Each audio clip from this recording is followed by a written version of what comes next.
क्या आप जानते हैं किसने बसाया था बुलंदशहर और क्या है महर्षि भृगु की तपस्थली? दुर्योधन ने किस स्थान पर भीम को दिया था जहर और वह स्थान जहां राजा युधिष्ठिर ने यक्ष के प्रश्नों के दिए थे उत्तर। माटी की विरासत की इस यात्रा में आज हम ढूंढेंगे इन सभी सवालों के जवाब और पड़ताल कर जानेंगे इससे जुड़े रोचक तथ्य। लखनऊ से सड़क मार्ग से लगभग 503 किलोमीटर की दूरी पर स्थित बुलंदशहर दिल्ली राष्ट्रीय राजधानी क्षेत्र का हिस्सा है। आज का बुलंदशहर 1200 वर्ष पूर्व बरन के नाम से जाना जाता था। यहाँ राजा अहिबरन ने एक किले का निर्माण करवाया था, जिसके बाद राजा अहिबरन ने अपनी राजधानी बरनशहर के नाम से यहीं पर स्थापित की थी। बाद में धीरे धीरे इस शहर का नाम बरनशहर से बदलकर बुलंदशहर हो गया। ब्रिटिश शासन के दौरान भी राजा अहिबरन के वंशजों ने वर्षों तक बुलंदशहर पर शासन किया। उन्हीं में से एक राजा हुए अनूप राय, जिन्होंने बुलंदशहर से 42 किलोमीटर दूर अनूप शहर नाम का एक नगर बसाया था, जो आज भी मौजूद है, जिसे छोटी काशी के नाम से भी जाना जाता है। अनूप शहर महर्षि भृगु की तपस्थली है, जिसे भृगु आश्रम के नाम से भी जानते हैं।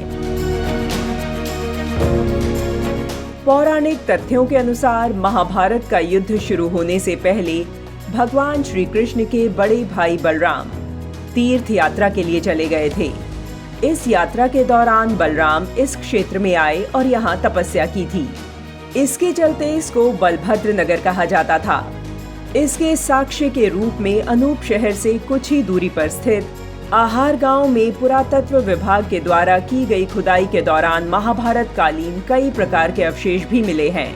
महाभारत कालखंड में बाल काल में दुर्योधन ने भीम को मारने के लिए खाने में मिलाकर जहर दिया था और बेहोश होने पर भीम को गंगा नदी में फेंक दिया था, जिसके बाद भीम नदी में तैरकर गांव अहर पहुंचे, जो उस समय नागवंशी शासकों द्वारा शासित था।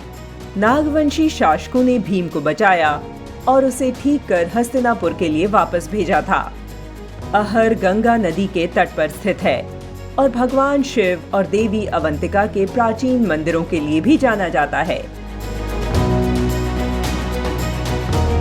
देवी अवंतिका देवी दुर्गा का दूसरा स्वरूप है। बुलंदशहर के दक्षिण में स्थित काली नदी के किनारे भूतेश्वर मंदिर प्राचीन काल से स्थापित है। इस मंदिर के बगल में एक कुंड है। मानता है कि यह वही कुंड है जहां पर राजा युधिष्ठिर से यक्ष ने प्रश्न किए थे।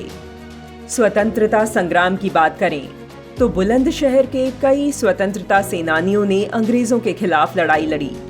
इस युद्ध में दादरी और सिकंदराबाद क्षेत्र के योद्धा प्रमुख रूप से शामिल हुए। देश की धरोहरों की पौराणिक ऐतिहासिक यात्रा के लिए माटी की विरासत देखते रहिए। इस तरह की विशाल जानकारी वाले वीडियो को लोगों के साथ शेयर कीजिए।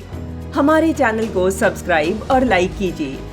उत्तर प्रदेश के ऐसे ही गौरवशाली विरासतों को खंगालते हुए अगले एपिसोड में एक नई जानकारी के साथ हम आपके सामने फिर आएंगे।